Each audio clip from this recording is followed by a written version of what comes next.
পিতামাতার প্রতি সদ্ব্যবহার ও সান্নিধ্য ইসলামে অত্যন্ত গুরুত্বপূর্ণ। পিতামাতা থেকে অকারণে বিচ্ছিন্ন হওয়া, তাদের সেবা না করা বা দূরে থেকে অবহেলা করা ইসলাম সমর্থন করে না। বরং আল্লাহ তাআলা কোরআনে তাদের সাথে সদ্ব্যবহার করার জন্য বারবার নির্দেশ দিয়েছেন। তিনি বলেন, ওয়াকদা রব্বুকা আল্লা তা'বুদু ইল্লা ইয়াহু ওয়া বিল ওয়ালিদাইনি ইহসানা।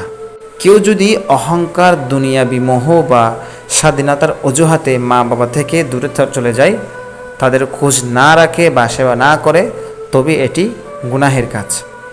হাদিস শরীফে এসেছে, হতভাগা সে ব্যক্তি যার মা বাবা বার্ধক্যে উপনীত হয় অথচ সে তাদের সেবা করে জান্নাত লাভ করতে পারে না। আপনি কখন আলাদা থাকবেন?